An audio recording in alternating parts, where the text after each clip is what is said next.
திருச்சிற்றம்பலம்.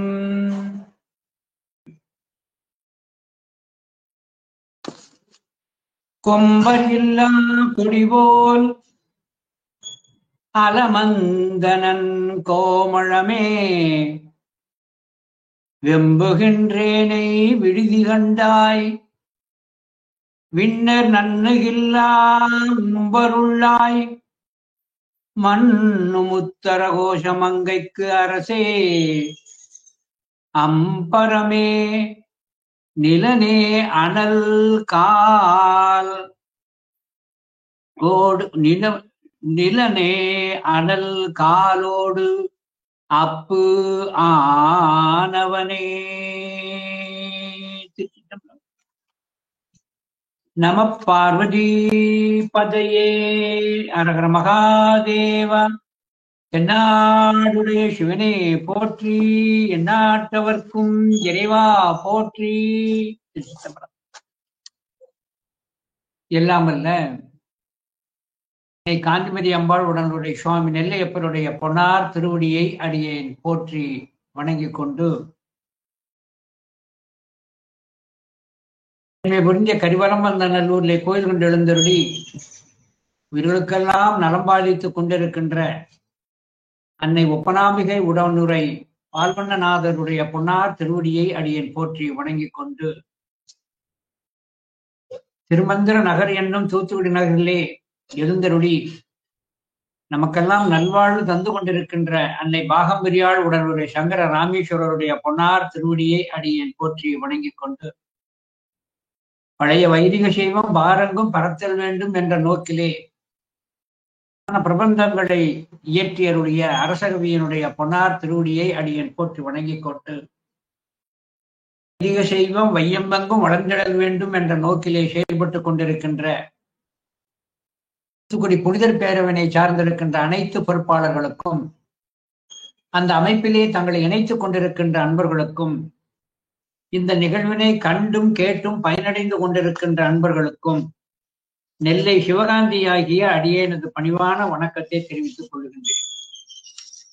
திருவருளும் குருவருளும் கூட்டி வைக்க நாம் தூத்துக்குடி புனிதர் பேரவையினுடைய ஒரு பெரும் உதவியினாலே ஞான சிந்தனை செய்கின்ற நிகழ்விலே நம்முடைய அரசகவி அவர்கள் இயற்றியருடைய திருக்கருவை 18 அந்தாதி என்று சொல்லப்படுகின்ற குட்டி திருவாசகத்தனை சிந்தனை செய்து கொண்டிருக்கின்றோம். அந்த திருக்கருவை 18 அந்தாதியிலே இன்று 18வது திருப்பாடலாகிய விண்ணவர் மகுட என்று தொடங்குகின்ற, விண்ணவர் மகுட கோடி என்று தொடங்குகின்ற திருப்பாடலிலே இருந்து அடியோம் சிந்தனையை மேற்கொள்கின்றோம். சைவப்பிரியர்களே, எந்தெந்த இடத்தில் யாரிடம் எதை பெறுவது சிறப்பு உயர்ந்தது என்பதை முதலில் தெரிந்து கொள்ளுதல் வேண்டும். காரணமாக எடுத்துக்கொண்டால் மதுரைக்கு சென்றோம் என சொன்னால் மதுரையிலே மல்லிகை சிறப்புடையது. தரத்து மல்லிகைகளை காட்டிலும் மதுரையிலே இருக்கிற மல்லிகையானது குண்டாக திரட்சியாக இருக்கும். எனவே மதுரைக்கு சென்றால் மல்லிகை பெறுவது சிறப்பு. திருநெல்வேலிக்கு வந்தோம் என சொன்னால் திருநெல்வேலியிலே அல்வா என்பது சிறப்பு. அது தாமிரபரணி நதி நீரில் தயாரிக்கப்படுவது அதனுடைய சுவைக்கு ஒரு காரணம். மதுரையிலே மல்லிகை பெறுவது சிறப்பு, திருநெல்வேலியிலே அல்வாயை பெறுவது சிறப்பு. பழனிக்கு சென்றோம் என சொன்னால் அங்கே பஞ்சாமிரதத்தை நாம் பெறுவது மிகவும் சிறப்பு. இதே போல கடவுளரிடமும் செல்லுகின்ற பொழுதும், ஒன்றாகி சிவத்திடம் செல்லுகின்ற பொழுதும் நாம் எதை பெறுதல் வேண்டும் என்று ஒரு முறைமை இருக்கிறது. ஒன்றாகி சிவம் நம்மிடம் வந்தால் என்ன கேட்க வேண்டும் என்பதைத்தான் நமக்கு உணர்த்துவது ஞான நூல்கள். அந்த ஒன்றாகி சிவத்திடம் நாம் எதை பெற வேண்டும் என சொன்னால், மற்ற எந்த கடவுளரும் கொடுக்க முடியாத ஒன்றை எது சிவம் மட்டும் கொடுக்க முடியுமோ அதைத்தான் சிவத்திடம் கேட்டு பெற வேண்டும். எந்த கடவுளராலும் கொடுக்க முடியாதது சிவன் மட்டும் கொடுப்பது எது என சொன்னால், ஞானமும் வீடு வேறும், ஞானமும் வீடும் பேணினருக்கு உதவலி. ஸ்லோக பஞ்சகத்தில் சொல்லி காட்டுவார். சிவபெருமான் ஒருவன் தான் ஞானமும் வீடும் பேணினருக்கு உதவலின் என்று ஸ்லோக பஞ்சகத்திலே வரும். சைவத்திலே தலையான நோக்கம் வீடு பேறு பெறுவது, அந்த வீட்டிற்கு திறவுகோல் ஞானம். நாம் சைவர்களாகிய நமக்கு வீடு பேறு தான் குறியாக இருக்கின்ற காரணத்தினாலே இந்த சைவ சமயம் என சொல்லக்கூடியது யாருக்கு உரியது என சொன்னால், இந்த சைவ சமயம் என சொல்லக்கூடிய முக்தி காமிகளுக்கு உரியது. எனவே தான் சிவத்திடம் வேண்டுகின்ற பொழுது பெறாமையை பெறுதல் வேண்டும். இதைத்தான் நம்முடைய பண்புகள் வள்ளுவனும் தன்னுடைய திருவாக்கிலே வேண்டுங்கால் வேண்டும் பிறவாமை மற்ற அது வேண்டாமை வேண்டவரும் வேண்டுங்கால் வேண்டும் பிறவாமை. இந்த பிறவாமையைத்தான் நாம் பெறுதல் வேண்டும் என்று அங்கே சொல்லி காட்டப்பட்டிருக்கிறது. சில நூல்களிலே இருக்கிற சொல்லாட்சி வேறு நூல்ல கையாளப்படும். ஆசிரிய வசனம்னு பேர். ஒரு நூல்ல உள்ள சொல் அப்படியே தன்னூலையும் பயன்படுத்திக் கொள்வது. இதே மாதிரி திருக்குறள் அப்படியே பல நூல்களிலே பயன்படுத்தப்பட்டிருக்கிறது. ஒன்று திருக்கழிற்றுப்படியார், திரு கடவுர் உய்யவந்த தேவநாயனார் திருக்குறள் கருத்தை அப்படியே சொல்லாட்சி வைத்து காட்டுகிறார். இதுக்கு பேர் ஆசிரிய வசனம் அப்படின்னு பேர். வேண்டுங்கால் வேண்டும் பெறவாமை என்ற அந்த திருக்குறளை அப்படியே கடவுள் உய்யவந்த தேவநாயனார் நம்முடைய திருக்கழிற்றுப்படியாரிலே வேண்டுங்கால் வேண்டும் பெறவாமை என்றமையால் வேண்டில் அஃது ஒன்றே வேண்டுவது வேண்டினது வேண்டாமை வேண்டமரும் என்றமையால் வேண்டிடுக வேண்டாமை வேண்டும் அவன் பார். எனவே திருக்குறள் சொல்லாட்சி அப்படியே வேண்டுங்கால் வேண்டும் பிறவாமை என்றமையால் வேண்டின் அது ஒன்றுமே வேண்டுவது. எனவே இறைவனிடம் நாம் பெற வேண்டியது பிறவாமை ஒன்றுதான். ஆகையினாலே தான் நம்முடைய காரைக்கால் அம்மையார் வேண்டியதாக சேக்கலார் பெருமான் சொல்றார். காரைக்கால் அம்மையார் எது வேண்டும்? இரவாத இன்ப அன்பு வேண்டி பின் வேண்டுகிறார் பிறவாமை வேண்டும் என்று சொல்லிக்கார். மணிவாசக பெருந்தகையும் அந்த திருப்பேரை தான் கேட்கிறார், திருப்பேரை தான் கேட்கிறார். தன்னுடைய திருவாக்கிலே மணிவாசக பெருந்தகை உயிர் உண்ணி பத்திலே வேண்டுகின்ற பொழுது வேண்டேன் புகழ் வேண்டேன் செல்வம் வேண்டேன் மண்ணும் பின்னும் வேண்டேன் பிறப்பு இறப்பு. எனக்கு பிறப்பிறப்பே வேண்டாம். வேண்டேன் பிறப்பு இறப்பு. இதை பிறப்பு இறப்பை தருவது சிவம். அந்த சிவத்தை விரும்பாதவர்களை ஒருபோதும் தொடர்பு கொள்ளக்கூடாது, உறவு இருத்தல் கூடாது. அதுதான் அழகா சொல்லி காட்டுகிறார். வேண்டேன் பிறப்பு இறப்பு சிவம் வேண்டாதமை நாளும் தீண்டேன் சென்று சேர்ந்தேன் மண்ணு திருப்பெருந்துரை இறைத்தாள் பூண்டேன் புறம் போகேன் இனி புறம் போகல் ஒட்டேனே. எனவே இந்த இரவாத்தன்மையை பெறுவதுதான் நம்முடைய சைவத்தினுடைய தலையான நோக்கம். எனவே மீளவும் சொல்லுகிறேன், சைவம் என்பது முத்திக்காமிகளுக்கு உரியது. அதைத்தான் சிவபிரகாசம் என்கின்ற நூலிலே நம்முடைய கொற்றங்குடி உமாபதி சிவாச்சாரியர் இந்த நூல் யாருக்கு உரியது என சொல்லுகின்ற பொழுது வைநயகர் என சொல்லக்கூடிய வீடு பெற்றை காதலிப்பவர்களுக்குத்தான் இந்த நூல் என்று சொல்லி காட்டுவார். சரி, இந்த பிறவாமையை பெறுவதற்கு என்ன செய்தல் வேண்டும்? அழகாக பற்று அறுத்தல் வேண்டும். பற்று அறுத்தால் தான் விருப்பு வெறுப்பு அற்று நமக்கு இருவினை ஒப்பு ஏற்பட்டு அந்த ஞானத்தை நாம் பெற முடியும். இருவினை ஒப்பு ஏற்படுகின்ற பொழுதுதான் சர்க்குரு வெளிப்படுவார். சர்க்குருவால் தான் ஞானம் கிடைக்கும். ஞானத்தால் தான் வீடு பேறு கிடைக்கும்.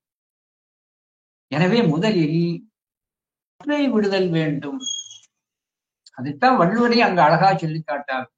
இந்த பெறாமையை வேண்டான் மற்றவை வேண்ட தாழ்மையை வரும். இப்படி பெறாமையை பெறுவது என்பதற்கு எளிதாக அங்கே சொல்லி காட்டுகிறார். நம்முடைய திரு கைலாய பரமர் தர்மபுர ஆதீன குரு முதல்வர் தன்னுடைய சிவபவச்சாரத்தில் சொல்லுகின்ற பொழுது ஆசையராய் ஆசம் விடாய் ஆன சிவபூஜை பண்ணாய் தேசமுடன் ஐந்தெழுத்து ஐந்தெழுத்தை நீ நினையாய் தீச்சி சினமே தவிராய் திருமுறைகள் ஓதாய் மனமே உனக்கென்ன வாய் ஆசையராய் பாசம் விடாய். ஆசையராய் என்பது புறப்பற்று, பாசம் விடாய் என்பது அகப்பற்று. இந்த பற்று அறுத்தல் வேண்டும். அகப்பற்றை அறுத்தனும் புறப்பற்றை அறுக்கணும். ஆசையராய் பாசம் விடாய் ஆன சிவபூஜை பண்ணாய். சிவத்தை வணங்காமல் உண்ணுகின்ற உணவு அது உணவல்ல. முதல்ல பூஜை பண்ணிட்டு தான் வணங்கணும். சிவபூஜை செய்வர்களெல்லாம் சிவபூஜையை செய்து முடித்துத்தான் தான் உணவை மேற்கொள்வார். சிவபூஜை ஏற்காதவர்கள் அதீட்சிதர்கள், தீட்சையை வாங்காதவர்களுக்கு அதீட்சிதர்கள் பேர். அவர்கள் குறைந்தபட்சம் காலையிலே குளித்து முடித்தவுடன் பெருமானுடைய திருமுன்பாக நின்று, படத்தின் முன்பாக நின்று கைகூப்பி வணங்கி திருநீரை அணிந்து கொண்ட பின்புதான் உணவு உண்ணுதல் வேண்டும். ஈசனை வணங்காமல் கொள்ளுகின்ற உணவு அது உணவு அல்ல. அது என்னங்கிறத நான் சொல்லக்கூடாது. ஆகையினாலே அதுக்காக ஆன சிவபூஜை பண்ண, ஆன சிவபூஜை பண்ணா என்றால் ரெண்டு பொருள். ஒன்று, உனக்கு இயன்றபடி செய். ஆன சிவபூஜை பண்ணா என்றால் உனக்கு நியமமான அந்த சிவபூஜை பண்ணியே தீரணும். இன்னைக்கு வேண்டாம், நாளைக்கு பண்ணிவிடும், உடவே கூடாது. சிவபூஜா புரந்தரர், எந்த நிலையிலும் சிவபூஜையை பண்ணி ஆகணும். அதைத்தானே சத்தியம் செய்து வாங்கியிருக்கிறோம் மூர்த்தியை. இந்த உடம்பிலே இருக்கின்ற உயிர் உள்ளவரை இந்த பெருமானை நான் பூசணை செய்வேன் குருவிடம் சத்தியம் சபதம் செய்து கொண்டு தான் இந்த மூர்த்தியை பெற்றிருக்கோம். அதனால எந்த நிலையிலும் பூஜை பண்ணிடணும். ஆன சிவபூஜை பண்ணா. இதையெல்லாம் பாரத கதையில அர்ஜுனன் எந்தெந்த நிலையிலெல்லாம் இருந்து பூஜனை பண்ணான் என்பது எல்லோருக்கும் தெரியும். ஆகையினாலே சிவபூஜை பண்ணு. சரி, பூஜை பண்ணுவதிலே என்ன பலன் என்றால் தாய்மானவர் சொல்றார், கெட்ட வழி ஆணவப்பை கீழாக மேலான சிஸ்டர் உன்னை பூசனை செய்வார் பராபரமே. கெட்ட வழி ஆணவ பேய் கீழாக. இந்த ஆணவம் என்ன செய்யும்? தான் பற்றி கொண்டு தன்மையை படுத்தி கொண்டு உயிரை தன் இச்சைப்படி தொழிற்பட செய்யும். இந்த கெட்ட வழியில செலுத்துகின்ற ஆணவப்பை கீழாக அது செயல்படாதபடி அதை தள்ள வேண்டும் என சொன்னார். கெட்ட வழி ஆணவப்பை கீழாக மேலான சிஸ்டர் உன்னை பூசனை செய்வார் பராமரிப்பு. யார் ஒரு பூசனை செய்கிறார்களோ அவர்கள் அந்த அளவிற்கு அந்த ஆணவ மல தடிப்பானது நெகிழ்ந்து கொடுக்கும். நேசமுடன் ஐந்தெழுத்தை நீ நினையாய். அஞ்செழுத்தை நினைக்கணும், ஜபம் பண்ணணும், மனதை ஒருநிலைப்படுத்தணும். மனம் என்பதை வைத்துத்தான் மனிதன் என்று பெயர் வைக்கப்பட்டிருக்கிறது. மனம் என்னும் தோணியை பற்றி கொண்டுதான் பிறவி கடலை நீந்த முடியும். ஆகையினாலே இந்த மனத்தை முதலில் ஒருநிலைப்படுத்துதல் வேண்டும். அதனால்தான் அழகா சொல்லி காட்டுகிறார், நேசமுடன் ஐந்தெழுத்தை நீ நினையா. ஜபம் செய்து மனத்தை ஒருநிலைப்படுத்து. சீச்சி சினமே தவிராய். சீச்சி, ரெண்டு சீ போடுறார். கோபம் கொண்டவனை மற்றவர்கள் சீ என்று வெறுப்பார்கள். ஒரு கட்டத்தில் தன்னைத்தானே வெறுப்பான். இதுக்கு போய் நான் கோபப்பட்டுட்டேனேன்னு தன்னையும் வெறுப்பான். எனவே பிறராலும் வெறுக்கப்படுவது, தன்னாலும் வெறுக்கப்படுவது சினம். அந்த சினம் எப்பொழுது வருகிறது? விருப்பு வெறுப்பு மேலிடுகின்ற பொழுது, கிட்டாத பொழுது, ஏமாற்றம் வருகின்ற பொழுது, உண்மை தெரியாத பொழுது. ஆகினால் இந்த விருப்பு வெறுப்பு தான் ஒருவனது மனோநிலையினை மாற்றி கோபிக்க செய்யும். அகச்சீச்சி சினமே தவிர அதற்கு என்ன செய்ய வேண்டும்? திருமுறைகள் ஓதார். உன்னுடைய மனதை ஒருநிலைப்படுத்துவதற்காகத்தான், மனம் என்னும் தோணி பற்றி தான் அந்த பரமனை சென்று அடைய முடியும் என்பதற்காக அருந்துயர்க்கெடும் அவர் நாமமே சிந்தை நன்னஞ்சமே என்று கூறுகின்ற ஞானசம்பந்தர் வாக்கின்படி மனதை ஒருநிலைப்படுத்தி உண்மையை தெளிவித்து நமக்கு நன்னெறி காட்டுவது திருமுறைகள். அதனாலதான் திருநெறிய தமிழ் என்று ஞானசம்பந்தர் சொல்லி காட்டார். திருநெறிய தமிழ் என்றால், திரு என்றால் முக்தி, முக்திக்குள்ள நெறியை காட்டுவது திருமுறைகள். திருநெறிய தமிழ் என்று ஞானசம்பந்தர் குறிப்பிட்டு காட்டுவார். இதையெல்லாம் செய்யவில்லை, இந்த மனம் ஒருநிலைப்படவில்லை என சொன்னார். மனமே உனக்கென்ன வாய், உன்னுடைய மனத்தை கூட நீ கட்டுப்படுத்தவில்லை என சொன்னால் உனக்கு எதற்கு வாய், உனக்கு எதற்கு கை, உனக்கு எதற்கு மூக்கு, உனக்கு எதற்கு தலை, உனக்கு எதற்கு கால், அந்த அங்கம் எதற்கு கேட்கிறார். வாயே வாழ்த்து கண்டாய், இந்த வாயை வைத்து ஐந்தெழுத்தை நீ ஓதவில்லை என சொன்னால், பரமன் புகழ் பாடவில்லை என்றால் அது எதற்கு என்று காட்டுகிறார். சைவத்தில முக்தி பேருக்கு 2 வகை சொல்லப்படுகிறது. ஒன்று யோக மார்க்கம், மற்றொன்று ஞான மார்க்கம். யோக மார்க்கம் என சொன்னால் குரு மூலமாக அந்த ஐந்தெழுத்தை உபதேசமாக பெற்று, குரு மூலமாக அந்த குரு வாக்கியங்களை நாம் அவன் நிஷ்டையோடு இருந்து கூடி பெற்று அந்த யோக நிலையிலே இருந்து சிவத்தை ஒன்ற வைப்பது. யோக நிலை சென்று யோக நிலை ஏற்றுக்கொள்ளப்பட்டது. அந்த நிலையைத்தான் நாடினார் திருமூல தேவ நாயனார். ஆகையினாலே யோக நிலை சொல்லப்பட்டிருக்கிறது, ஞான நிலையும் சொல்லப்பட்டிருக்கிறது. யோக நிலையும் சொல்லப்பட்டிருக்கிறது, ஞான நிலையும் சொல்லப்பட்டிருக்கிறது. இந்த யோக நிலை என சொல்வதற்கு ஒரு சரியான குரு இருக்கும், குருவை பற்றி கொண்டு நிழல் போல் பின்னே செல்லும். ஞான நிலை என சொல்லுகின்ற பொழுது ஆரம்பத்தில் குருவினை கொண்டால் அந்த குரு அருளோடு நம்மை சேர்த்து விடுவார். அந்த அருள் நம்மை கைப்பிடித்துக் கொண்டு சிவத்தோடு கொண்டு சேர்த்து. ஆகையினாலே ஞான மார்க்கம் தான் உயர்ந்த மார்க்கம் என்று சொல்லப்படும். ஆகையினாலே இறைவனை காண வேண்டும், அவரை பற்றிய உண்மைகளை எல்லாம் அறிய வேண்டும் என சொன்னார். அது சிவஞானத்தால் தான் பெற முடியும். அதுக்கு பரஞானம் என்று பெயர். அந்த பரஞானத்தால் கிடைக்கின்ற கண்ணை வைத்துத்தான் சிவத்தை காண முடியும். யாராவது நீ கடவுளை பார்த்தாயா என்று சொன்னா பார்க்கல. ஏன் பார்க்கல? நான் பார்க்கிறேன், எனக்கு இந்த கண் இன்னும் ஊனக்கண்ணாக இருக்கிறது என்று இது பசுக்கிரணங்கள் கெட்டு சிவக்கிரணங்கள் ஆகிறதோ அன்று அது ஞானக்கண்ணாக மாறி. எனவே ஞானக்கண்ணை வைத்துத்தான் சிவத்தை காண முடியுமே அன்றி பசு கரணத்தோடு இருக்கின்ற இந்த ஊனக்கண்ணை வைத்து இறைவனை ஒருபோதும் காண இயலாது. இதைத்தான் குரு நமச்சிவாய சிதம்பர வெண்பால் அழகாக குறிப்பிட்டு காட்டுகிறார். கண்ணுடையார் உனை காணும் சிவஞான கண்ணுடையார் ராமன்றோ. கண்ணுடையார் உன் கோலம் காணும் சிவஞான கண்ணுடையார் தான் அன்றோ. ஆகையினாலே சிவஞானத்தை வைத்துத்தான் சிவத்தை காண முடியும், சிவத்தை அறிய முடியும். இந்த சிவஞானத்தை தருவது சிவமே. ஞானத்தை தான் சிவம் தரும். ஞானத்தை தருவது நாமே என்று காட்டுவதற்காகத்தான் தென்முக கடவுளானவர் தான் தென்திசையை நோக்கி குருவடியிலே அமர்ந்திருக்கின்ற பொழுது தன்னுடைய கையிலே ஞானத்தை தருகின்ற அந்த சிவஞான புத்தகத்தை கையிலே ஏந்தியிருந்தார். கடவுள் மாமுனிவர் அருளி செய்திருக்கின்ற திருவாதவூரர் புராணத்திலே குருந்த மரத்தடியிலே நம்முடைய பெருமான் அமர்ந்திருந்த பொழுது கையிலே அந்த சிவஞான போதம் புஸ்தகம் இருந்தது.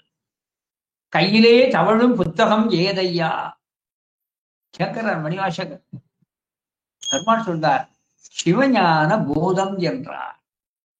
இதைத்தான் மணிவாசகர் கேட்டார், சிவம் என்பது என்ன, ஞானம் என்பது என்ன, போதம் என்பது என்ன என்பதை எனக்கு உணர்த்திறேன், நீரே எனக்கு சத்குருன்னார். எனவே இந்த சிவஞானத்தை தருவது யாமே என்பதற்காகத்தான் தென்முக கடவுள் கையிலே அங்கே சிவஞான போதம் என்கின்ற அருமையான நூல் இருக்கு. சந்திராங்கதன் என்று சொல்லக்கூடிய ஒரு மகரிஷி இருந்தார். இறைவனை நோக்கி தவம் செய்தார். சோமாஸ்கந்த மூர்த்தத்திலே பெருமான் வெளிப்பட்டார். நான் சொல்றது தணிகை புராணத்துல கச்சியப்ப முனிவர் சொல்றார். அப்பொழுது நம்முடைய சோமாஸ்கந்த மழையில வெளிப்பட்டதும் நம்முடைய பெருமானானவர் சந்திராங்க மகரிஷியை உனக்கு என்ன வேணும்னார். யாருக்குமே கிடைக்காத பெரும்பேறு எனக்கு வேண்டும், சிவஞானம் எனக்கு வேணும்னார். அதற்கு என்ன செய்தார்? ஓம் என்ற பிரணவத்தின் மந்திரத்தினுடைய பொருளை நீரே எனக்கு உபதேசம் செய்யுன்னார். அப்பொழுது உபதேசம் செய்வதுதான் நம்முடைய பொருள். ஆகையினாலே இறைவனிடமிருந்து நாம் எப்பொழுதுமே கேட்டு பெற வேண்டியது சிவஞானம் ஒன்று. இது அழகாக அங்கே சொல்லித்தார். இவர்கள் எல்லோருக்கும் இன்று வசிஷ்டரை பற்றி ஒரு செய்தி சொல்ல.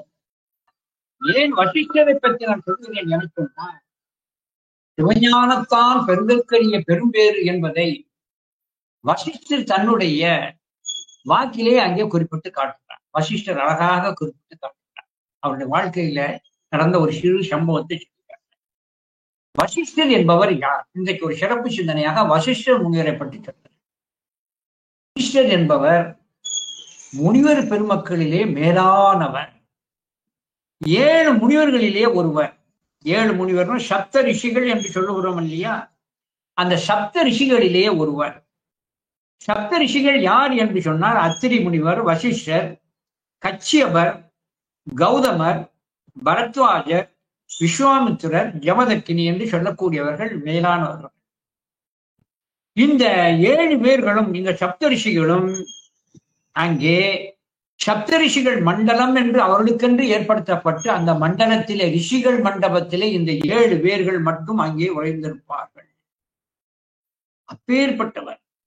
இந்த சப்தரிஷி என சொல்லக்கூடிய இந்த 7 மண்டலத்தையும் நம்முடைய வானத்திலே நோக்கலாம். நம்முடைய வானத்திலே இரவிலே வடதிசையிலே சப்தரிஷி மண்டலம் என சொல்லக்கூடியதிலே ஒரு 7 நட்சத்திர கூட்டம் நெருங்கினாப்புல இருக்கும். அந்த நட்சத்திர கூட்டத்திற்கு பேர் சப்தரிஷி மண்டலம்னு பேர். அந்த மண்டலத்திலே இருக்கின்ற 7 முனிவர்களிலே ஒருவர் தான் நம்முடைய வசிஷ்டர் என்று சொல்லக்கூடியவர். மேலான ஒரு சிவ ஞானம், சிவத்தால் கைகூடப்பட்டவர். எப்படி சிவஞானம் கிடைத்தது அதுதான் இன்னைக்கு செய்தி. எப்படி அவர் ஞானம் கிடைத்தது என்பது.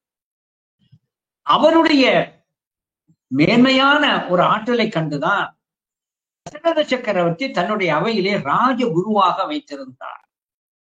வசிஷ்டரும் வாமதேவரும் தான் நம்ம தசரத சக்கரவர்த்தி சபையிலே ராஜகுருக்களாக இருந்தார்.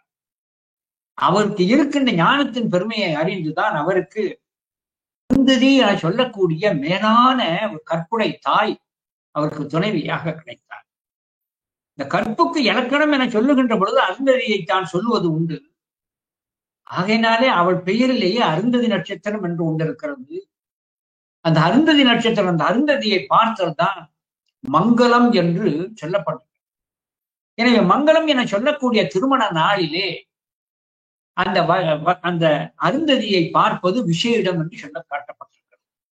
எனவே தான் அருந்ததியை காண இயலாத காரணத்தினாலே அருந்ததி நட்சத்திரம் இருக்கின்ற திசை நோக்கி, இருக்கின்ற நட்சத்திர திசை நோக்கி இந்த கைப்பிடித்த நாயகனானவன் அந்த மணப்பெண்ணுக்கு, தான் மணந்த அந்த பெண்ணுக்கு அந்த அருந்ததியை காட்டுதல் வேண்டும் என்று சொல்லப்பட்டது. இதெல்லாம் காரணத்தோடு உத்தமத்தன்மை உள்ள பெண். அருந்ததி எந்த அளவுக்கு உத்தம பெண் உடையவன் என சொன்னால், அவளுடைய தெய்வத்தன்மையை அறிந்து காமதேனு பசுவே அங்கே வந்து இருந்தது.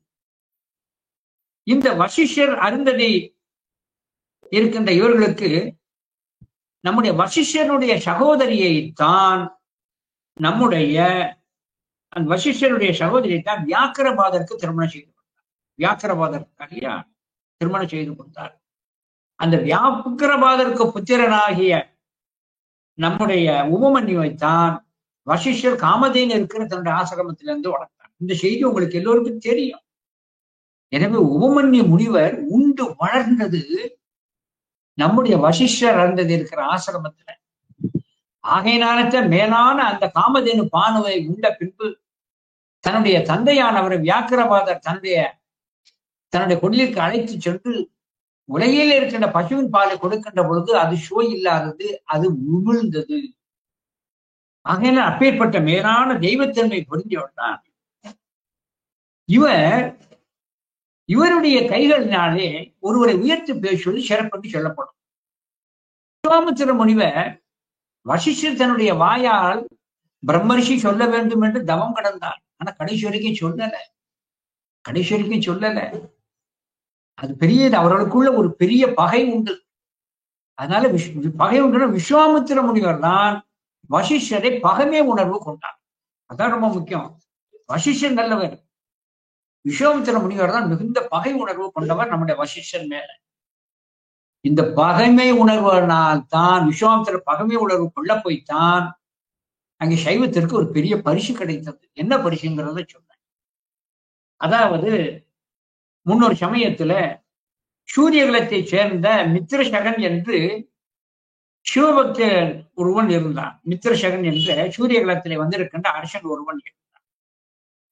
அந்த அரசனானவன் நல்லாட்சி செய்கின்ற பொழுது அங்கே ஒரு அசுரனானவன் பொறாமை கொண்டான். தன்னுடைய துஷ்டத்தனங்கள் இந்த நாட்டில் செல்லவில்லை என்று அசுரன் பொறாமை கொண்டான். எனவே அந்த அசுரனானவன் சிவபக்தி கொண்ட அரசனாகிய மித்திரசகனிடம் சென்று, நான் நன்றாக மடைப்பள்ளி தொழில் செய்வேன், அரசனாகிய உனக்கு நான் மடைப்பள்ளி செய்ய உதவுகிறேன், உன்னை நாடி வருகின்ற அதிதிகளுக்கு விருந்தினர்களுக்கு நான் சமைத்து கொடுத்தால் உன்னை ரொம்பவும் புகழுவார்கள், ஆகையினாலே எனக்கு மடைப்பள்ளி தொழிலை எனக்கு தான் தந்தருள வேண்டும் என்று அரசனிடம் வஞ்சகத்தன்மையாக அந்த அரக்கன் கேட்டான். நம்முடைய அந்த அரசனும் நம்பி அவருக்கு மடைத்தொழிலை கொடுத்து விட்டார். ஒரு சமயத்துல வசிஷ்டர் முனிவர் வர்றார். இந்த அரண்மனைக்கு மித்திரசகன் என சொல்லக்கூடிய இந்த பாண்டி மன்னனை காண்பதற்கு சபைக்கு வர்றார் வசிஷ்டர். அப்பொழுது மடைப்பள்ளி தொழிலை வஞ்சகமாக செய்து கொண்டிருக்கின்ற அந்த அரக்கனானவன் அங்கு சென்ற ஒரு குழந்தையை பிடித்து கொன்று அதை நன்றாக மாமிசம் ஆக்கி காய்கறிகளோடு சேர்ந்து சமைத்து வசிஷ்டருக்கு படைத்து விட்டார். வசிஷ்டர் ஞான திருஷ்டி உள்ளவர். தனக்கு முன்பாக வைக்கப்பட்டிருக்கிற நிவேதத்தை பார்த்தார். ஆசோஷம் உள்ளது என அறிந்து அந்த அரசனை நோக்கி, நீ எனக்கு தகாத உணவை கொடுத்த காரணத்தினாலே நீ அரக்கனாக போக கடவது என சொல்லி ஏவினார். எனவே அரக்கனாக அவன் சென்றான். அப்படி அரக்கனாக அங்கே செல்லுகின்ற பொழுது அங்கே அந்த அவனுக்கு உதிரன் என்று பெயர் வந்தது.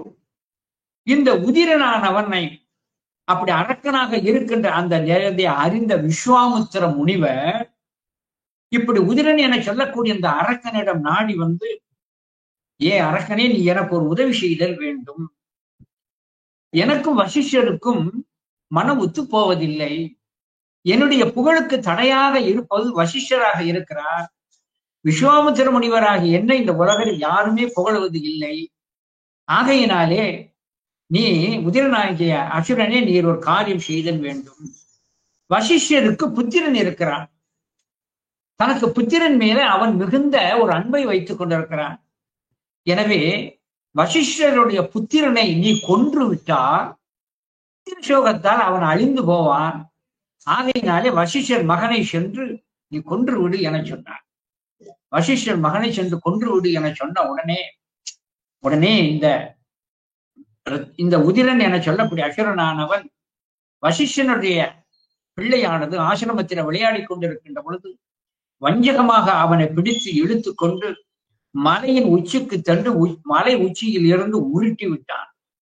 மலை உச்சியிலே இருந்து உருட்டி விட்ட பின்பு அங்கே பூமாதேவியானவள் அவள் கையிலே தாங்கினாள். பூமாதேவியானவள் கையிலே தாங்கினாள்.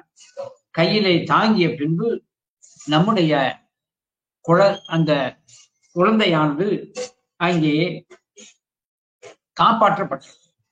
அதற்கு பின்பு இறைவனது கருணையை நினைந்து வசிஷ்ட மன்னிக்கணும், அந்த குழந்தை இறந்து பட்டது. மலையில் இருந்து உருட்டி விட்ட காரணத்தினாலே இறந்து பட்டது. உருட்டி விட்ட காரணத்தினாலே இறந்து பட்டவுடன் விஸ்வாமித்திர முனிவர் மிகுந்த ஒரு சோகத்தை, நம்முடைய வசிஷ்டரானவர் மிகுந்த சோகத்தை அடைந்தார். என உலகத்திலே மோசமானது புத்திர சோகம் என்று சொல்வார்கள். புத்திரனை பிரிவது என்பது மிகுந்த சோகத்தை உடையது. ராமனை பிரிந்த காரணத்தினாலே தான் தசரதன் கையில் அங்கே வானகம் போயிட்டான். இந்த புத்திர சோகத்தால் பீடிக்கப்பட்ட விஸ்வாமித்திர முனிவரானவர் அப்படியே தவம் செய்தார்.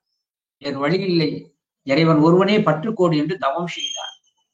தவம் செய்கின்ற பொழுது நம்முடைய பெருமானானவர் வரல. அப்படி வராத பொழுது தான் மலையிலே இருந்து தானும் உருண்டு இறத்தல் வேண்டும் என்பதற்காக மலை மேல் ஏறி விஸ்வாமித்திர முனிவர் தானும் இறப்பதற்கு முற்பட்டார். அப்படி முற்படுகின்ற பொழுது பூமாதேவி தாங்கிக் கொண்டார். முனிவரே, தாங்கள் ஏன் இப்படி உயிரை மாய்த்துக் கொள்ள வேண்டும்? இல்லை, நான் புத்திர சோகத்தால் அழிகிறேன் என சொல்ல உடனே பூமாதேவியானவள், உன்னுடைய தவம், உன்னுடைய மனக்குறை நீங்க வேண்டும் என சொன்னார். நீ செய்த அந்த தவத்திலே வலிமை கொண்டு இன்னும் சிவத்தை நோக்கி வலிமையாக தவம் செய் என்று ஆணையிட்டார். பூமாதேவி ஆணையிட்டதற்கு ஏற்ப நம்முடைய வசிஷ்டர் கடுமையான தவம் செய்தார். ஆயிரக்கணக்கான ஆண்டுகள் தவம் செய்தார். ஆயிரக்கணக்கான ஆண்டுகள் தவம் செய்கின்ற பொழுது நம்முடைய பரம்பொருளாக சிவபெருமான் வெளிப்பட்டார். இதுதான் ரொம்ப முக்கியமான பகுதி. வசிஷ்டருக்கு சிவபெருமான் வெளிப்பட்டார். அப்பொழுது சிவபெருமான் வசிஷ்டரை நோக்கி, தவம் செய்கின்ற உனக்கு என்ன வரம் வேண்டும் கேட்டார்.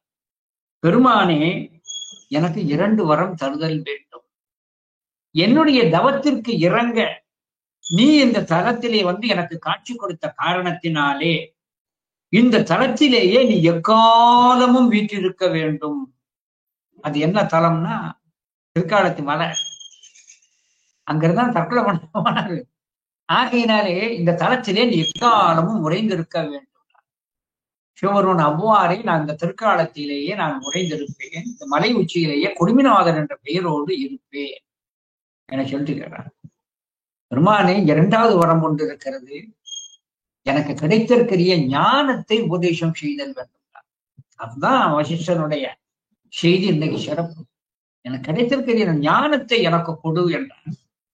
உடனே பரம்பொருளாகிய சிவபெருமான் தட்சிணாமூர்த்தியினுடைய ஒரு கோலத்தை கொண்டு உனக்கு உபதேசம் செய்ய போகிறேன் என சொல்ல, அந்த உபதேசத்தை கேட்பதற்கு வசிஷ்டரானவர் ஷீட பாவனையிலே அமர்ந்து கொண்டார்.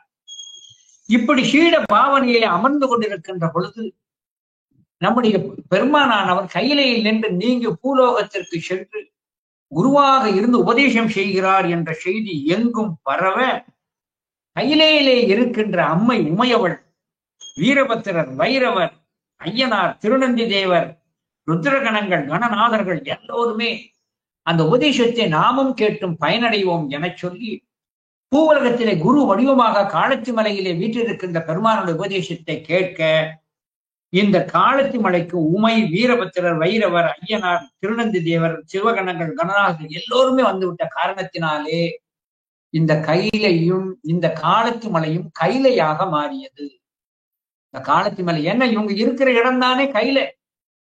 இப்போ இந்த இடத்திலேயே வந்து விட்ட காரணத்தினால இந்த காலத்தி மலை கைலையாக மாறிவிட்டது. காலத்தி மலை கைலையாக மாறிவிட்டது. அதனாலதான் திருக்காலத்திற்கு தென்கையிலை என்று பெயர். கைலைக்கு சமமானது தென்கையிலை என்று பெயர். இது கையிலைக்கு சமமானது என்ற காரணத்தினால்தான் நக்கீர தேவநாயனா கையிலை பாதி காலத்தி பாதி திருவந்தாதி என்று அங்கே சொல்லிவிட்டார். எனவே அந்த இடத்திலே வசிஷ்டர் அங்கே அந்த காலத்தி மலையை கைலையாக மாறியதற்கு காரணம், கைலையிலே இருக்க வேண்டிய உமை முதலாக எல்லோரும் இங்கு வந்து இருந்தது. அவர்கள் வருவதற்கு காரணம் கிடைத்திருக்கிற ஞானத்தை பெறுவதற்கு. வசிஷ்டர் மட்டுமா பெற்றார்? சிவனது உபதேசத்தை கேட்டு ஞான உபதேசத்தை கேட்பதற்கு எல்லோரும் வந்தார்கள். எனவே இந்த ஞானம் என சொல்லக்கூடியது அந்த அளவிற்கு ஒரு கிடைத்திருக்கிற ஒன்றாக நாம் சொல்ல காட்டும். இந்த ஞானம் பெற்றவர்கள் தான் சிவத்தை அறிய முடியும், சிவத்தை அனுபவிக்க முடியும். அப்படி ஞானத்தை பெற்று சிவத்தை அனுபவித்தவர்களிலே ஒருவர் தான் நம்முடைய மணிவாசக பெருந்தகை. மணிவாசக பெருந்தகை தன்னுடைய வாக்கிலே தான் சிவத்தை எப்படியெல்லாம் அனுபவித்தேன் என்பதை தான் சொல்லுகின்ற அருமையான அந்த திருவாசகத்தை நன்றாக தானும் சுவைத்து அந்த அனுபவத்தை தானும் கொண்டார் நம்முடைய அரசகவியார். எனவே இந்த அரசகவி என சொல்லக்கூடியவர் ஞானத்தை பெற்று அந்த ஞானத்தின் காரணத்தினாலே தாம் அடைந்த அனுபவங்களை எல்லாம் சொல்லுவதுதான் இந்த திருக்கருவை 10 அந்தாதி என சொல்லக்கூடிய அந்த அருமையான ஒரு பகுதி. இதையெல்லாம் அனுபவ வாக்கு. ஆகையினாலே அந்த திருக்கருவை 10 அந்தாதி என்பது திருவாசகத்தின் தாக்கத்தால் ஏற்பட்ட காரணத்தினாலே இந்த திருக்கருவை 10 அந்தாதியினை குட்டி திருவாசகம் என்று சொல்லுவார்கள். அதிலே இன்று 18வது திருப்பாடல், அருமையான ஒரு திருப்பாடல். இந்த 18வது திருப்பாடல் என்ன சொல்லுகிறார் என சொன்னா, அந்த பெருமானை நான் ஏற்றி பாடுவதற்கு என்ன புண்ணியம் செய்தேனோ என்று அப்படியே வியந்து பாடுகிறார். 18வது திருப்பாடல். விண்ணவர் மகுட கோடி வீழ்ந்து இறைஞ்சும் விரைமலர் சேவடி மிசையே உள்நிறை காதல் அன்பு உருக உலகிடும் மெழுகன உருகி நீர் வார பரனே கடவுளே என்றெடுத்து ஏத்த புண்ணியம் புரிந்தேன் இப்பெரும் பேரு பூதரத்து எவர் பெறுவாரே. நம்முடைய அரசகவிக்கு இந்த பாடலை மகுடப் பாடல்களில் ஒன்று என சொல்வார். தன் அனுபவத்தை சொல்லி காட்டும். நீக்கு முன் என நிலாவகை முழு புறம்பையில் புக பெய்து என்று மணிவாசகர் சொல்வார். அது மகுடப் பாடல். மணிவாசகர் சரித்திரத்தோடு ஒட்டிப்போம். இதே போலதான் இந்த அரசகவியினுடைய அனுபவத்தை இங்கே அப்படியே சொல்லி காட்டுகிறார். இவனது திருவருளுக்கு தான் பாத்திரமாகி அந்த புண்ணியத்தால் நான் அவனை ஏத்துகின்ற பெரும் புண்ணியம் பெற்றேன். விண்ணவர் மகுட கோடி வீழ்ந்து இறைஞ்சும் விரைமலர் சேவடி மிசையே நிறை காதல். பெற வேண்டியது இவனது திருவடியிலே தான் நமக்கு அன்பு செலுத்துதல் வேண்டும். அந்த திருவடிதான் உயிர்களுக்கு புகலிடமாக இருக்கின்ற காரணத்தினாலே திருவடி அன்பு என்பது வேண்டும். திருவடியைத்தான் நம்முடைய சென்றடைய வேண்டிய ஒரு குறிக்கோளாக வைத்துக் கொள்ளுதல் வேண்டும்.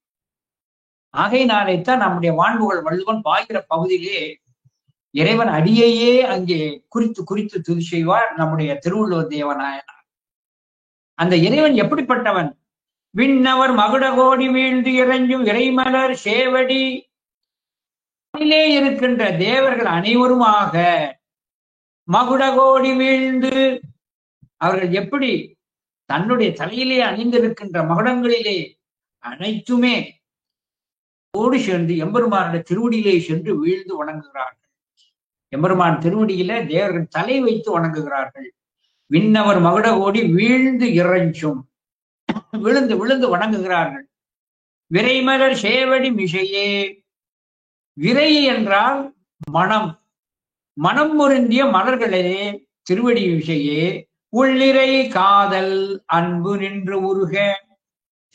அந்த பெருமானுடைய திருவடியையே நான் நினைந்து அன்பு கொண்டு நின்று உறங்க. விரைமலர் சேவடி. விரைமலர்னா சிவபூஜைக்கு ஏற்றது எது என்று சொன்னால் நறு மனமுள்ள மலர்கள். மனம் உள்ளது. அடியார்கள் அர்ச்சனை பண்ணுவாங்க. கழுத்திலே சாத்துகின்ற மாலையை காட்டிலும் இறைவனானவன் இறைவனது நாமத்தை சொல்லி திருவடியிலே இருக்கின்ற மலர்களாக அந்த அர்ச்சனைத்தான் ரொம்ப விரும்புகிறார். அதுக்காகத்தான் அப்பர் பெருமான் சொல்லி காட்டுவார், இன்புற்றார் இட்டபூ ஏறுமடி. இன்புற்றார் இட்டபூ ஏறுமடி. அர்ச்சனை செய்கின்ற பொழுது அதை மிகுந்தியா ஏற்றுக்கொள்வார். சிவன் அடியார்கள் மனம் மிக்க மலர்களை கொண்டு அர்ச்சிக்கின்ற காரணத்தினாலே அந்த திருவடியிலும் வாசமா இருக்குமா. அதனால்தான் இங்க சொல்லி காட்ட விரை மலர் சேவடி. மனம் பொருந்திய சேவடி மலர் சேவடி. எப்படி ரெண்டு இடம் கொண்டு கொண்டணும். விரைமலர் சேவடினா மனம் பொருந்திய மலர்கள் நிறைந்த சேவடி என்ற பொருள் உண்டு. மனம் பொருந்திய சேவடி மலர் நிறைந்த சேவடி இரண்டவும் புரிய கொண்டு கொண்டணும். எனவே விரைமலர் சேவடி மிசையே உள்நிறை காதல் அன்புரு நின்று உருக. என் மனத்திலே உள்நிறை காதல் அன்பு நின்று உருக. உள் நிறை காதல் என்றால் பால் வாங்குறோம். ஒரு செம்புல பால் வாங்குறோம்.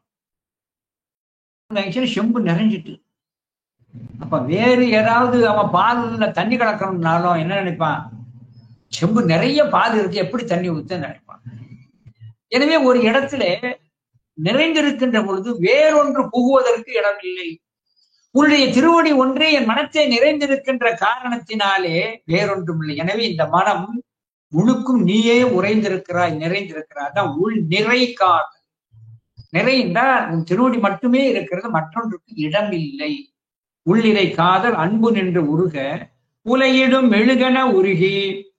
அனல்வாய்ப்பட்ட மெழுகு எப்படி உருகுகிறதோ அதே போல கல் போன்று அன்று இருந்த என்னுடைய மனம் இப்பொழுது மெழுகு என அனல் இடைப்பட்ட மெழுகென உருகிறது.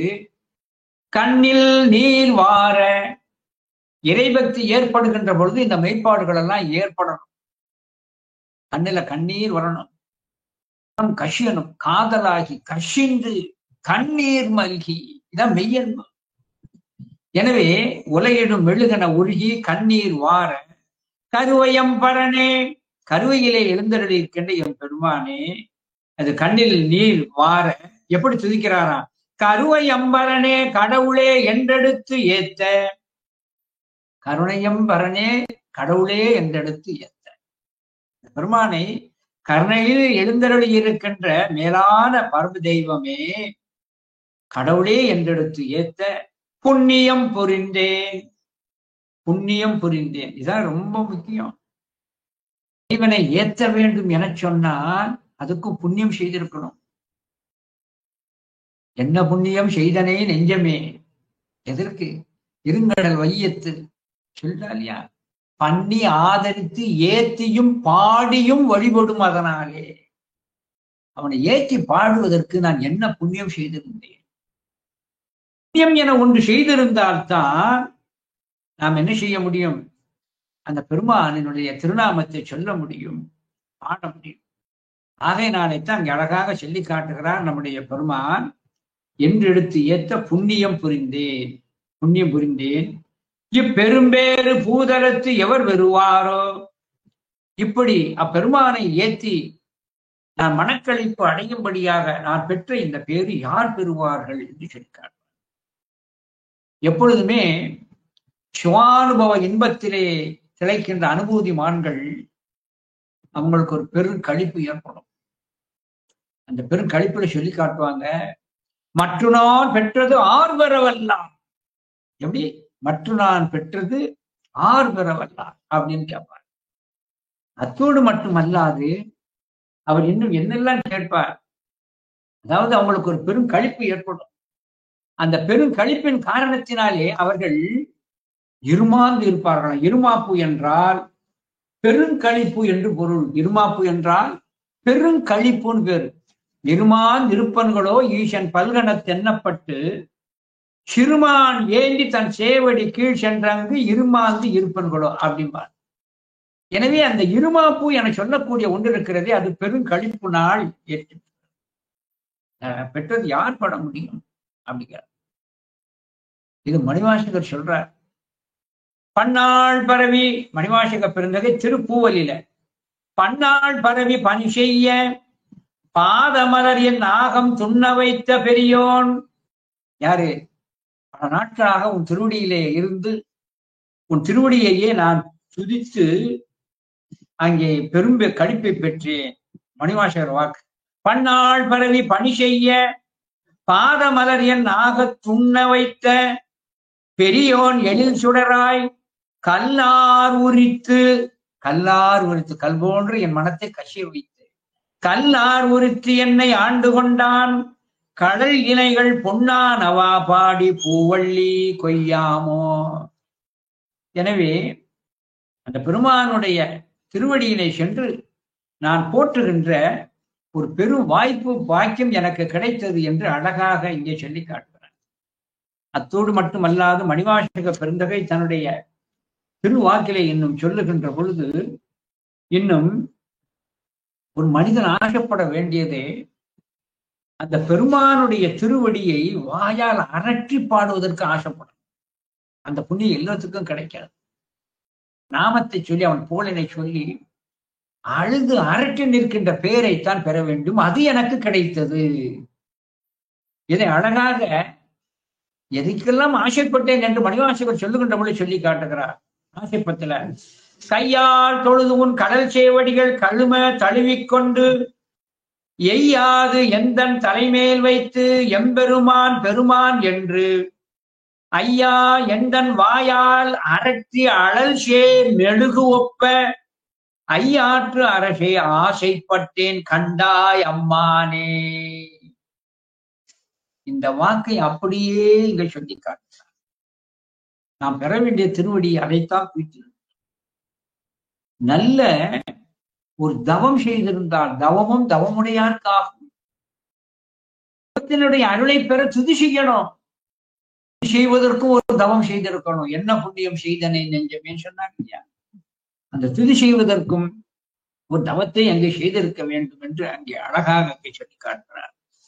தவம் இருந்தால்தான் அவனை துதிக்க முடியும். இது நம்முடைய ஞான நூல்களிலே பறக்க சொல்லப்பட்டிருக்கிறது. அதான் தவமும் தவமுடையாருக்கு ஆகும். சித்தியார்ல வருகிறது. துதிக்கின்ற புண்ணியத்தை பெறணுமா, அந்த புண்ணியத்தை பெற நீ ஒரு புண்ணியம் செஞ்சிருக்கணும்பான்.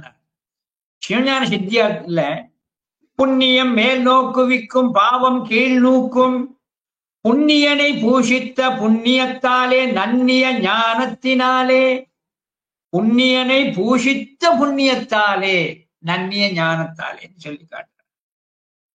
அத்தோடு மட்டுமல்லாது சுந்தரமூர்த்தி சுவாமிகள் அழகாக ஒரு செய்தியை நமக்கு சொல்லி காட்டுகிறார்.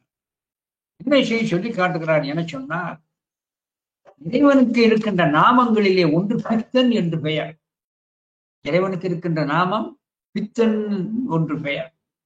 அந்த பித்தன் என்பதற்கு பல பொருள் இருக்கிறது. அது சிவபெருமான் ஒருவனுக்கே உரித்தாகும்.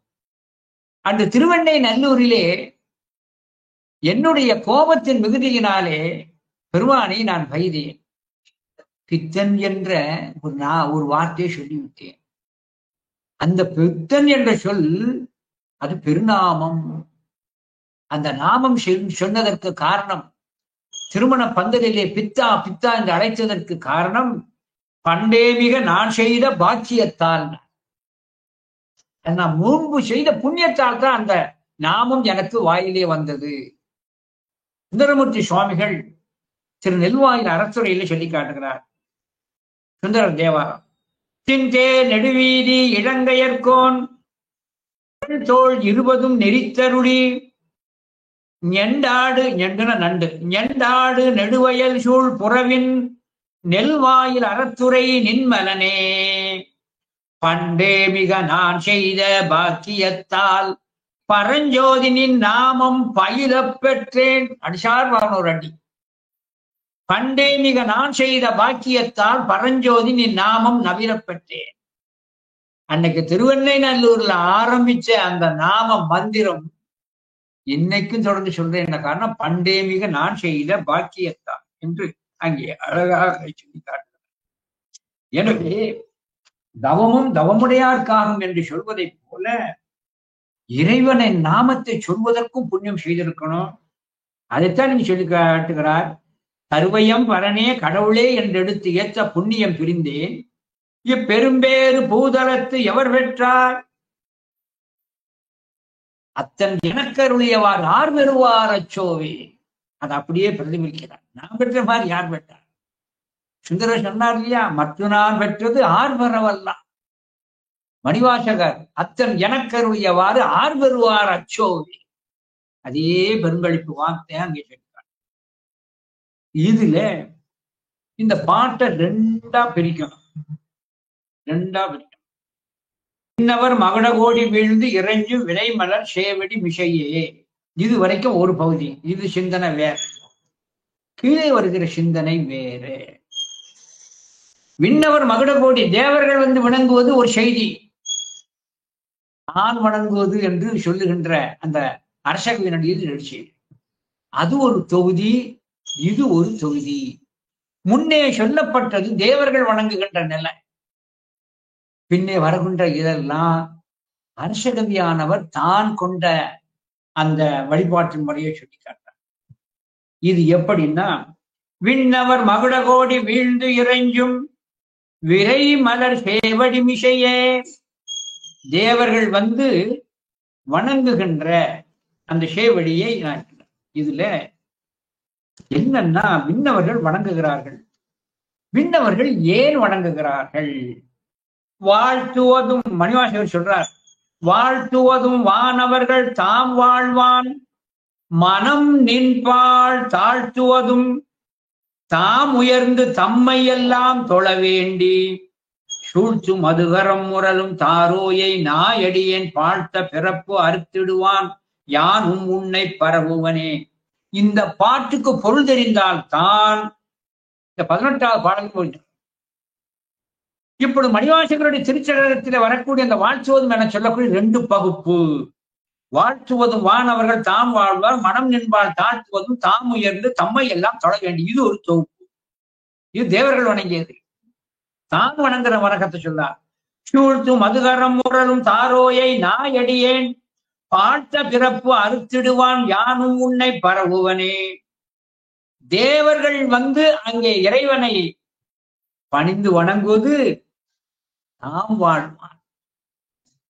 ஆனா நான் வணங்குவது பாழ்த்த பிறப்பு அறுத்திடுவான். நான் பிறகு இருந்துட்டேன். அப்ப அவர்கள் செய்வது காமிக பூஜை, காமிக வழிபாடு. மணிவாசகர் இங்கே சொல்வது நிஷ்காமியம், பற்றற்ற நிலையில இருந்து வீடு பெற்றை காதலிக்கின்ற அந்த நிலையினை இங்கே சொல்லி காட்டுகிறார். எனவே ஒன்று தெளிவு, தேவர்கள் செய்வது காமிக வழிபாடு. அது அவர்களுக்காக அந்த பதத்தை தக்க வைக்க, போகத்தை அவர்கள் தொடர்ந்து அனுபவிக்க செய்யக்கூடிய காமிக வழிபாடு. ஆனால் மானுடர்களாகிய நாம், மணிவாசக பிறந்தகை நமக்கு உணர்த்துவது நிஷ்காமிய பூஜை, வீடு பெற்றை மட்டும் நினை, வீடும் வேண்டா விரலையும் வழங்கினார். இப்போ இதை ஏன் இந்த தளத்திலே விண்ணவர் மகுடகோடி வீழ்ந்து இறைஞ்சு விரைமலர் சேவடின்னு ஏன் என்று இந்த அரசகவி சொல்லி காட்டுகிறார் என சொன்னார். இத்தலபுராணத்திலே வரக்கூடிய ஒரு பெரிய செய்தியை நமக்கு உணர்த்துகிறது. தலபுராணத்தை வைத்து சொல்லி காட்டுகிறார். இந்த தலபுராணத்துல என்ன சொல்லணும்னா, சுவாமியினுடைய திருநாமம் பால்வண்ணநாதர்னு. முன்னுரையில இந்த பால்வண்ணநாதர்ங்கிறதுக்கு விளக்கம் சொல்லலாம். இப்பதான் விளக்கம் சொல்ல போறேன். ஏன்னா சொல்ல வேண்டிய கட்டம் திருவள்ளுவர் இதுதான். பால்வண்ணநாதர்னு பெயர் சுவாமி. அது எப்படி வந்ததுன்னு பார்க்கணும். முன்னொரு சமயத்திலே தேவர்களும் அசுரர்களும் சேர்ந்து அமிர்தத்தை நினைந்து பார்க்கடலை கடைந்தார்கள். அப்படி கடைகின்ற பொழுது உங்க எல்லோருக்கும் தெரியும், அந்த வாசுகி என்ற பாம்பானது விஷத்தை கக்கியது. அங்கே விஷம் அங்கே வெளிப்பட்டு அந்த விஷத்தினுடைய வெம்மை எல்லோரையும் துரத்தியது. தேவர்களும் அஞ்சு ஓடினார்கள், அசுரர்களும் அஞ்சு ஓடினார்கள். ஓடியவர்கள் தேவர்கள் எல்லாம் காப்பது சிவமே என சொல்லி தேவர்கள் சிவத்திடம் வந்து சரணடைய, சிவபரம்பொருளானவர் அந்த ஆலகால விடத்தை ஆலால சுந்தரரை கொண்டு வரும்படியாக செய்து அதை தான் வந்து நீலகண்டம் என்ற நாமத்தை பெற்றார். தேவர்கள் அச்சம் நீங்கினார். இது எல்லோருக்கும் தெரியும். அச்சம் நீங்கினார். ஏன் இறைவன் அந்த ஆலகால விடத்திலிருந்து தேவர்களை காத்தார் என சொன்னால், அந்த விஷயம் யாரையுமே கொல்லல. ஏன்னா தேவர்கள் அறியாது செய்தார்கள் என்பதற்காக, தேவமாதர்களுடைய மாங்கல்யத்தை காப்பதற்காக சுவாமி என்ன செய்யலையா, அந்த விடம் யாரையுமே கொல்லாதபடி செஞ்சார். அதற்கு பின்பு சிவபெருமான் சொல்றார், நீங்கள் இப்பொழுது மீளவும் அமிர்தம் கடையுங்கள், பார்க்கடலை கடையுங்கள், அமிர்தம் தோன்றும்னார். முதல் தடவை ஆலகால விடம் தோன்றியாச்சு. அதுக்கப்புறம் அந்த நில தான் உண்டு நீலகண்டமானார். சிவபெருமான் தேவர்களை நோக்கி இப்பொழுது கடையுங்கள், உங்களுக்கு அமிர்தம் கிடைக்கும். பல வழி அசுரர்களை கூட்டு வந்து தேவர்கள் ஒரு பக்கம், அசுரர்கள் ஒரு பக்கமா கடைகின்ற பொழுது அமிர்தம் வெளிப்பட்டது. இந்த அமிர்தம் வெளிப்பட்ட உடனே இந்த தேவர்கள் எல்லாம் என்ன செய்கிறார்கள், இந்த அமிர்தத்தை நாம் உண்பது சாகாவரம் பெறுவதற்கு. இதை அசுரர்கள் உண்டால் அவர்களும் சாகா தன்மை பெற்று விடுவார்கள். எனவே அசுரர்களுக்கு இந்த அமிர்தம் கிடைக்க விடாதபடி செய்ய வேண்டும் என்பதற்காக ஒரு வஞ்சக செயல் செய்தார். இப்பொழுது தேவர்கள் பக்கமாக இருக்கின்ற நம்முடைய திருமாலானவர் அசுரர்களுக்கு அமிர்தம் கிடைக்காதபடி செய்ய வேண்டும் என்பதற்காக நான் ஒரு பெண்ணின், மோகினியின் வடிவத்தை எடுத்து அனைவரும் அமருங்கள், நான் பரிமாறுகிறேன் என சொல்லி அமிர்தத்தை கையில வைத்துக் கொண்டு, அகப்பையை வைத்துக் கொண்டு பரமாற வர்றார். அப்ப தந்திரமா என்ன சொல்லிட்டா, தேவர்கள் ஒரு பக்கம் ஒரு வரிசையிலும் அசுரர்கள் ஒரு வரிசையில அமருங்கள். முதல்ல தேவர்கள் பக்கத்துல இருந்து என்ன ஆரம்பிக்கிறா, பரிமாற ஆரம்பிக்கிறார். தேவர்கள் பக்கம் வருகின்ற அள்ளி அள்ளி அமிர்தத்தை வைக்கிறா. ஏன்னா காலி ஆயிரமே அசுரர்கள் பக்கம் போடுறதுக்குள்ளன்னு வஞ்சகத்தன்மையோட பரமாறுறான். அப்படியே பரமாறி முடிச்ச உடனே பார்க்கிறா, இந்த பரமாறி முடிச்ச உடனே கொஞ்சம் மிச்சம் இருக்கிறது. பரமாறி மிச்சம் இருக்கிறது. அப்போ அந்த நேரத்துலதான் ராககேது என்ற இருவர்கள் இடம் மாறி உட்காருவாங்க.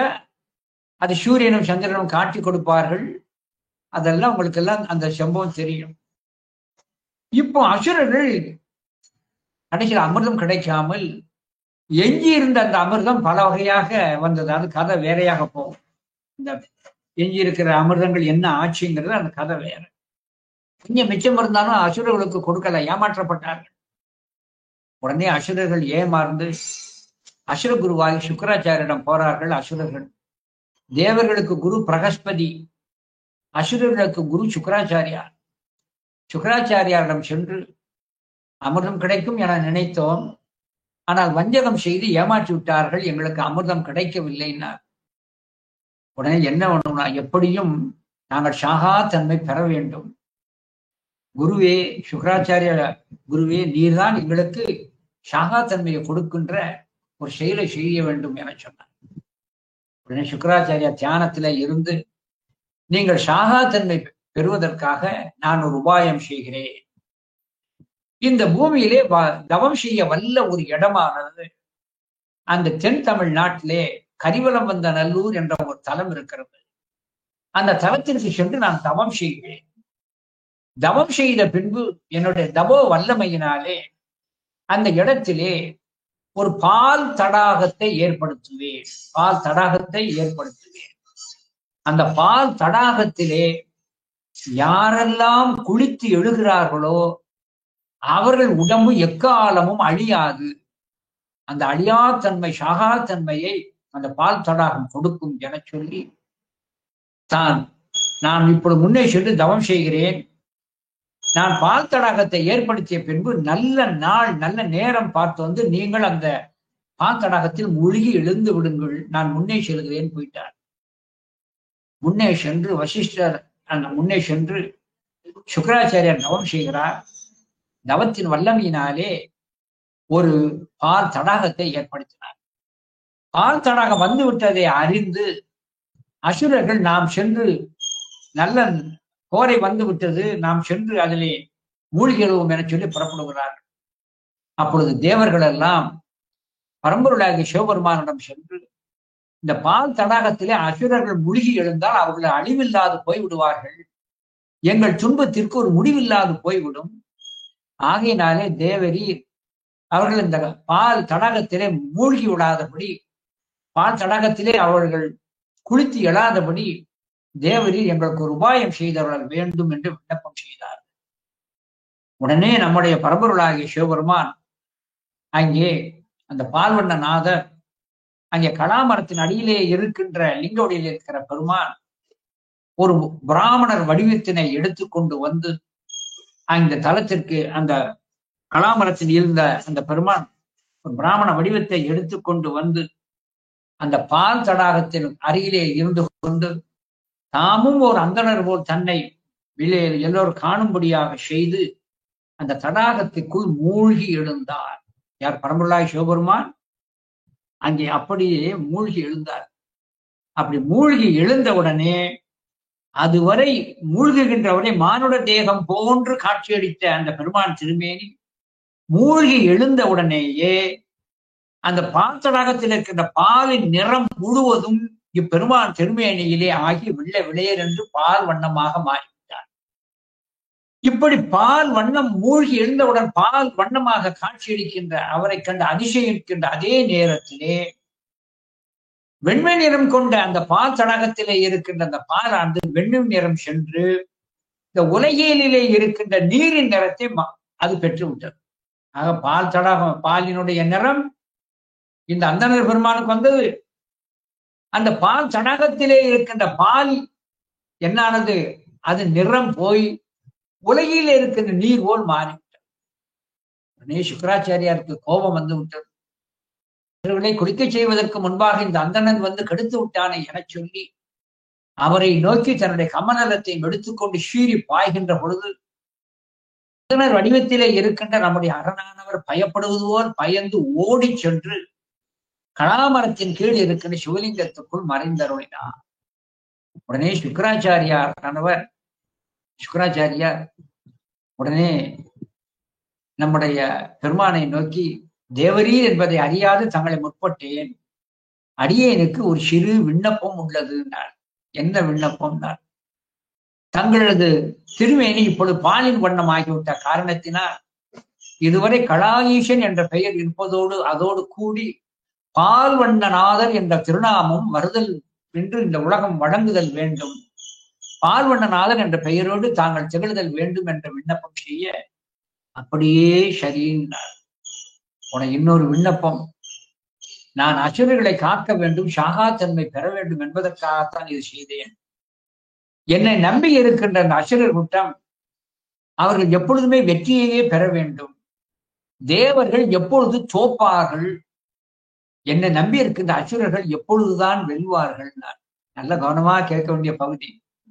தேவர்கள் எப்பொழுது தோற்பார்கள், அசுரர்கள் எப்பொழுதுதான் வெல்வார்கள். தேவதாளர் அப்ப பார்வணநாதர் சொன்னாரா, தேவர்கள் எப்பொழுது தோற்பார்கள் என்றால் எப்பொழுது என்னை மறக்கின்றார்களோ அன்று அவர்கள் தோற்பார்கள். என்று அவர்கள் என்னை மறக்கின்றார்களோ அன்று தேவர்கள் தோற்று அசுரர்கள் வெல்வார்கள்.